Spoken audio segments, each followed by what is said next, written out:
Hi guys, and welcome back to the channel. So yeah, in this video I'm going to be talking about my top 15 favourite movies from the year 2002.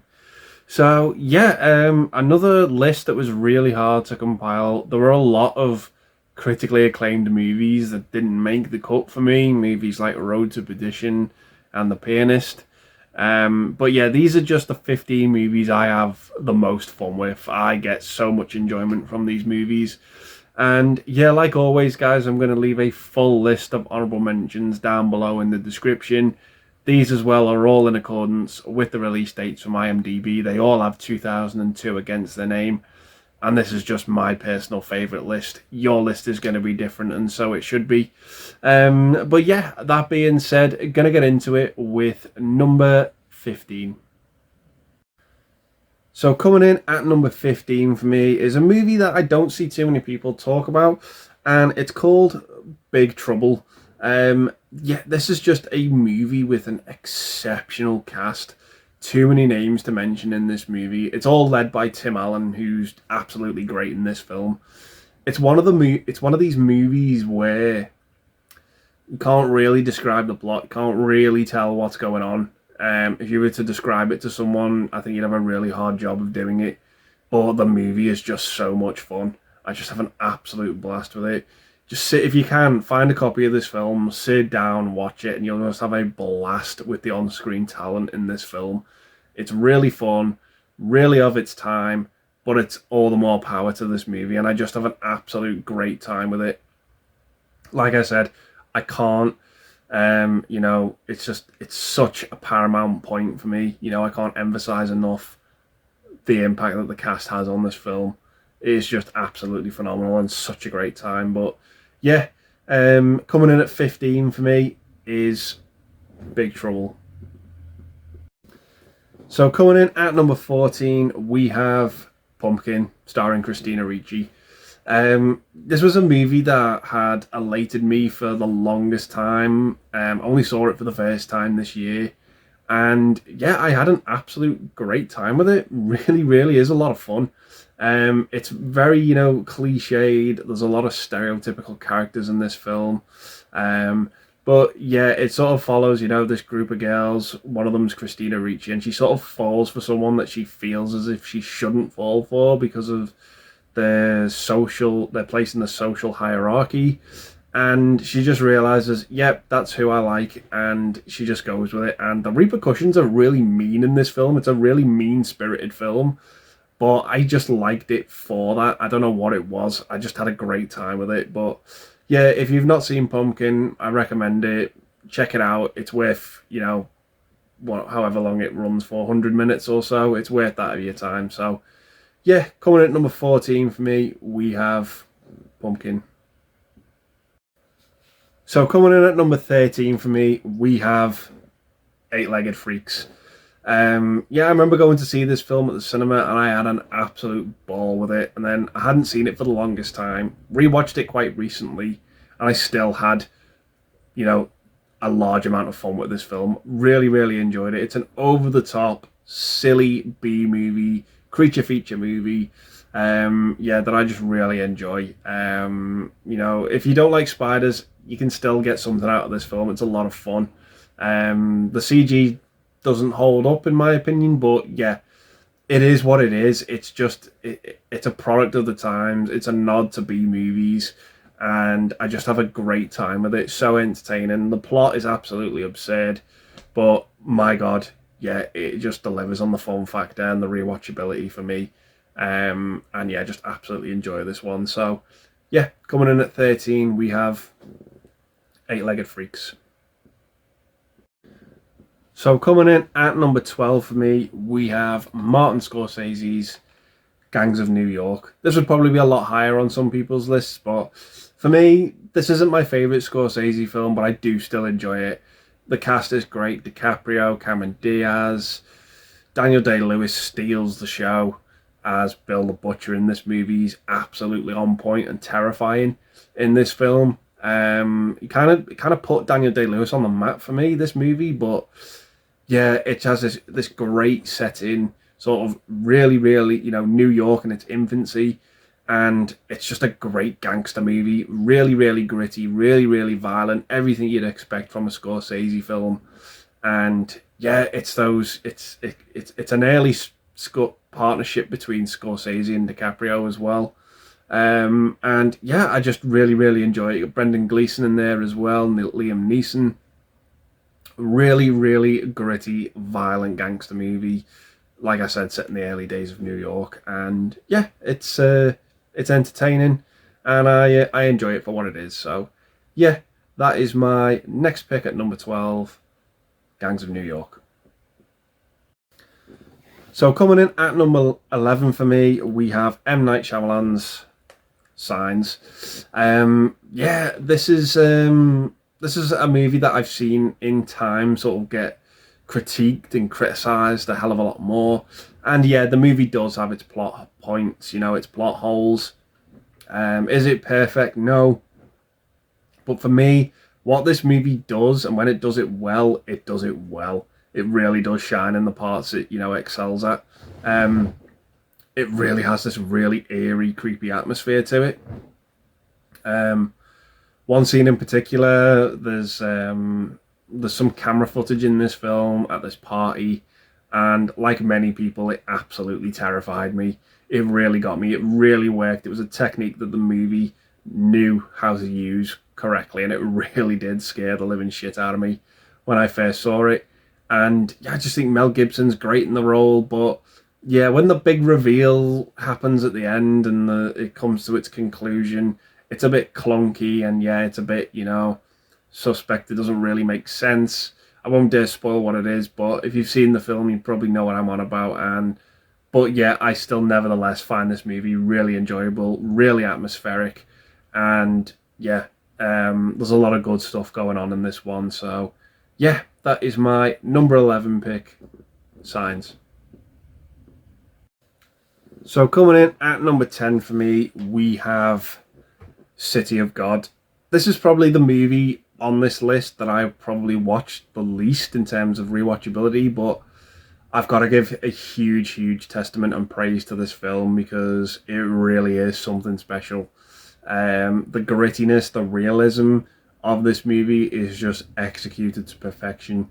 It is one of the best crime movies, realistic crime movies, capturing crime life in South America, and it really, really throws you in there. It really feels like you're part of the setting when you watch this movie. It's just, yeah, it's harrowing at times, it's gritty, it's scary, it's all of these elements, and it just works so well, and it is a really, really great watch.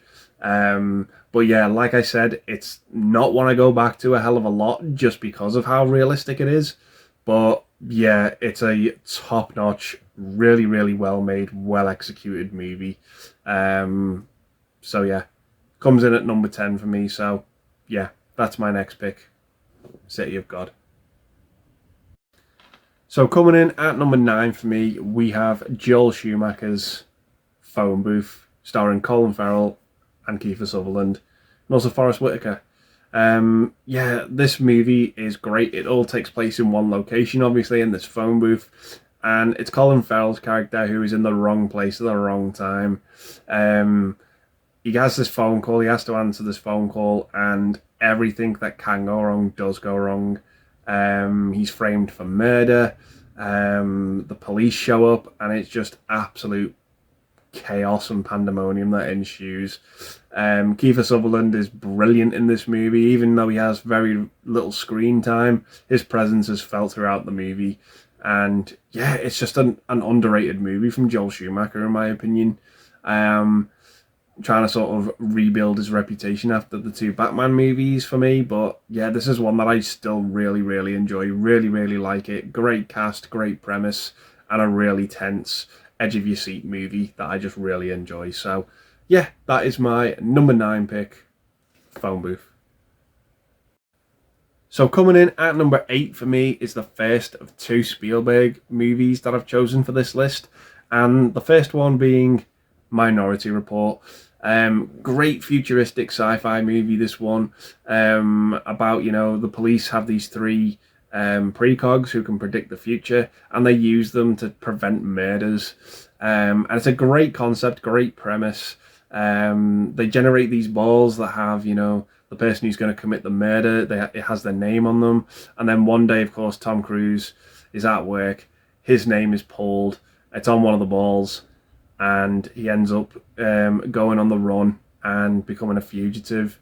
And the whole movie is pretty much one giant manhunt.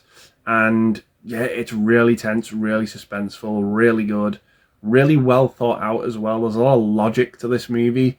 It could be, littered with plot holes, but I think it's quite tight for what it is. It really holds up. One of Tom Cruise's underrated movies, one of Steven Spielberg's underrated movies. Really, really enjoy this one. Really do get a kick out of it. So, yeah, that is my number 8 pick, Minority Report. So coming in at number 7 for me, we have Matt Damon in The Bourne Identity. This is a great James Bond-esque sort of spy movie, but it's got a little bit of something new thrown in there.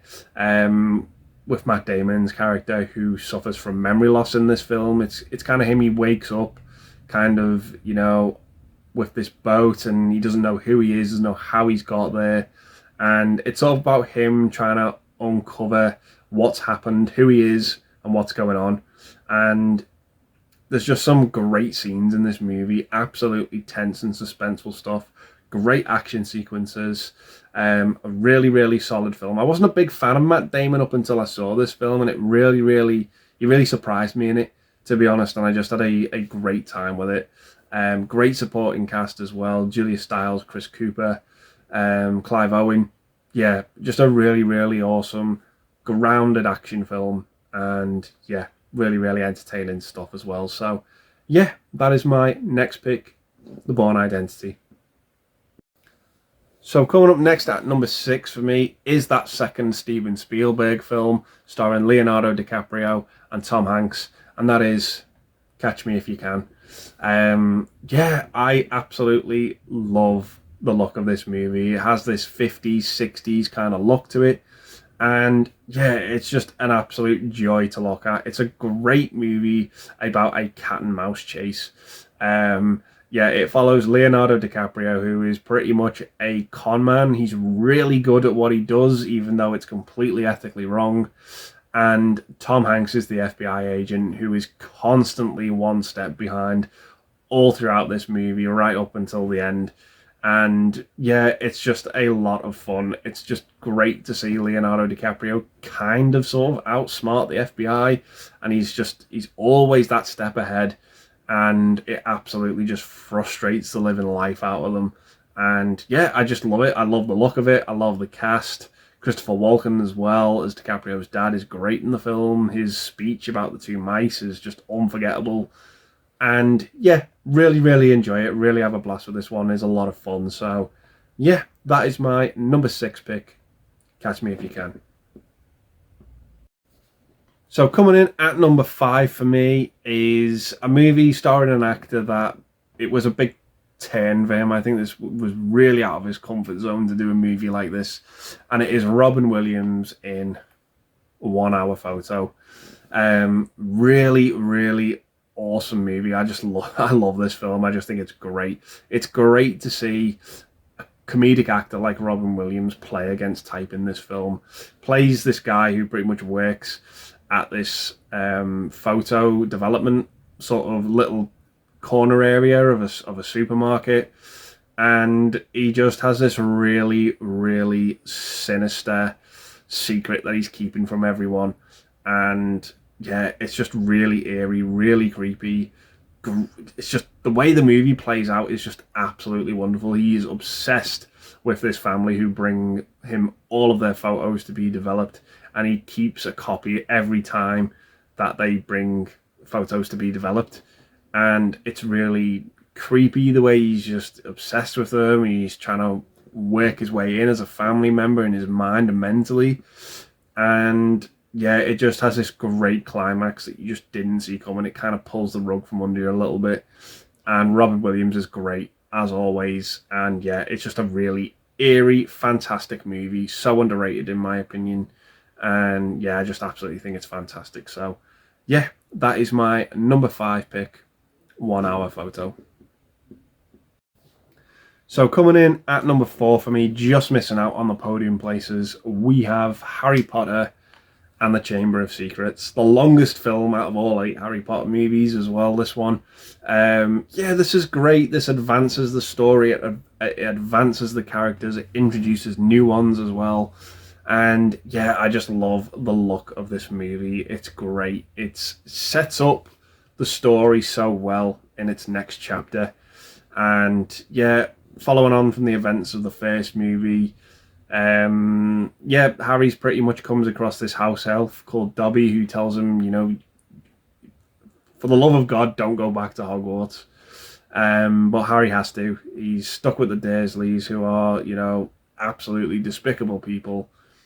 And he has to go back. He just wants to. It's where he belongs. And without going into too much more of the plot, things happen, strange things develop, and it's everything you'd expect from a Harry Potter film. It's a joy to look at. The cast is amazing as always as well. Everyone's on point, firing at all pistons. Just an absolute joy and a treat of a film, this one. Really, really love it. So, yeah, coming in at number 4, we have Harry Potter and the Chamber of Secrets. So coming up next at number 3, taking the bronze medal for me, is a movie starring Christian Bale, and that is Equilibrium. I think this movie unfairly gets compared to The Matrix a lot. I actually prefer this movie over The Matrix. I think it's a lot more of an easier plot to follow than The Matrix. And I just really enjoy the concept. It is pretty much a third world war has broken out, and mankind, you know, realizes that it would not be able to survive a fourth world war. So what happens is mankind has developed this pill that you have to take in order to suppress all emotions. All forms of art have been completely banned as well, and that's now life. Anyone who tries to, you know, live outside those laws is pretty much executed. And yeah, obviously, of course, the movie follows Christian Bale, who stops taking the pill. And yeah, it's just an absolutely great premise. There's some absolutely heart-wrenching moments in this film as well, particularly a scene in a car park. If you've seen the movie, you'll know what I'm on about, but I just think it's underrated. Really awesome action movie. Completely worth checking out. And yeah, it's probably one of my favourite Christian Bale films as well. So yeah, coming in at number 3 for me, taking the bronze medal, we have Equilibrium. So coming up at second place, taking the silver medal for me, we have Sam Raimi's Spider-Man. Yeah, this is just a fantastic comic book movie. I absolutely love it. I love Tobey Maguire as Spider-Man and Peter Parker. I think he's great. The cast as well. You know, James Franco as Harry Osborn. Willem Dafoe as Norman Osborn. The Green Goblin. It's just, yeah, he's absolutely wonderful. Willem Dafoe is just one of those actors who knows how to chew the scenery, and he does it in abundance here as Green Goblin. Hell of a lot of fun. I know a lot of people have issues with the way he looks, but for me, it is what it is, and I just take it. It's fine. But what a great comic book movie. Absolutely wonderful. I think it's a great follow-up from Marvel, following on from X-Men. And yeah, I just love how New York looks in this film. New York looks absolutely stunning, particularly in all 3 of these movies for me. But yeah, it's just a great story with a great message. You know, with great power comes great responsibility, and yeah, it's just an all-round fun, rewatchable, great superhero movie. It's great to see Spider-Man given, you know, the big budget treatment, and yeah, I just have an absolute ball with it. So that is my second pick, Sam Raimi's Spider-Man. So that leaves one movie left, and coming in first place for me, taking the gold medal, is of course Peter Jackson's Lord of the Rings, The Two Towers. Yeah, this is a great middle section of this trilogy.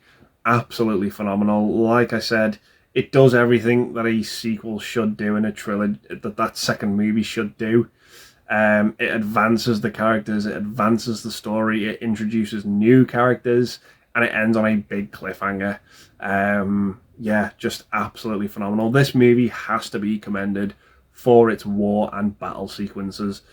The Battle of Helm's Deep is, if not one of the greatest battles ever put to film. It is phenomenal, absolutely gorgeous.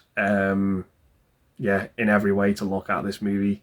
Yeah, it's Lord of the Rings, The Two Towers. It's just phenomenal. Some of the best CGI as well. You know, Andy Serkis has to be commended for his work as Gollum here as well. It still holds up in my opinion. It still looks good. He's just a great torn character.